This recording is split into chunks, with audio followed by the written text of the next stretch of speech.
We are making the best Christmas coconut chinchin. Welcome back to my channel. We are using evaporated milk, one medium-sized egg. We are using condensed milk, and we're going to be adding sugar. You can decide to reduce the sugar I use in this recipe because condensed milk has sugar, or you can use my recipe if you're fine by it. I'm using a nutmeg and just half teaspoon of baking powder. Coconut chinchin, so of course we are using desiccated coconut, half a cup. I'm going to mix all of this together, then go on now to add my remaining ingredients. If this is your first time of stopping to my channel, Merry Christmas to you. And if you've been here before, good to have you here once again. And if you haven't subscribed, do subscribe to Debbie's Kitchen. Do like and share. Do comment and tell me what you think about this recipe. I advise that you try this recipe for Christmas. You would love it. It is beyond amazing. I added in melted butter 50 grams. I added my melted butter last because I want to massage it into my chin. I didn't add water to this recipe. The condensed milk, evaporated milk, and the egg was just enough to get my dough together. Mind you, if you're going to be using my recipe, your dough will be really hard, but it's fine because at the end of the day, after frying your chinchin, you're going to get an amazing chinchin recipe. Stick around to the end of this video. You'll be so amazed at the wonders of this chinchin recipe. It was good, guys. Now I'm going to divide my dough to mini portions. I love doing this anytime I'm making chinchin or any chinchin recipe because it makes it easy for me to roll and cut. So for this 500 grams of flour, I'm going to divide my dough into 4 equal portions. It may be equal, but just 4 portions, so that it'll be easy for me to roll. Don't worry, in the description box, I'm going to put the ingredients and their detailed measurement of this recipe and the ingredients and their detailed measurements for 1 kg of flour. I'm going to put the link of a video I did for 1 kg of flour in the description box so you can check it out.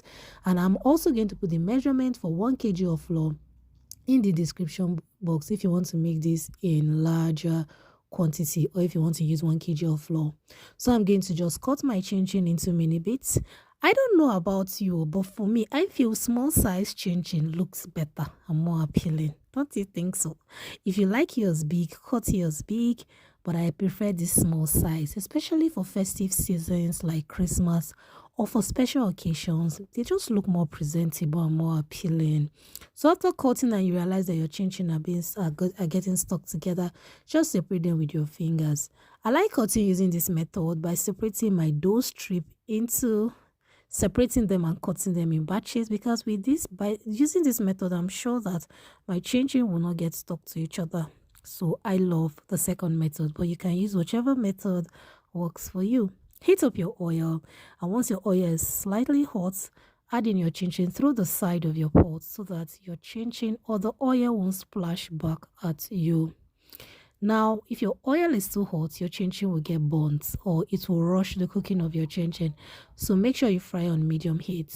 Now, if you add your chinchin and it is bubbling so much and getting brown so quickly, you can reduce the heat of the oil to the lowest or add a little bit more oil to bring down the temperature of your oil.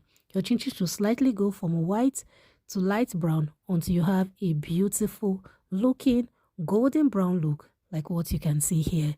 So your chinchin should fry gradually. It should take like between 4 to 5 minutes. I'm going to take my chinchin out of the oil, set in a sieve or salver to strain excess oil, and get ready to enjoy this yummy chinchin recipe with my family this Christmas. Have you watched to this point? Are you having thumbs up this video? What are you waiting for? Come on, guys. This chinchin looks good. See, bar. It looks exactly the way it tasted. The way it looks was how it tasted. Yes. See, if you give your visitors this chinchin this Christmas, they will not leave your house. They will not. This chinchin recipe is beyond amazing. Thank you so much for stopping by my channel. Do not forget to like, share, and subscribe. And see you in my next one. Bye-bye.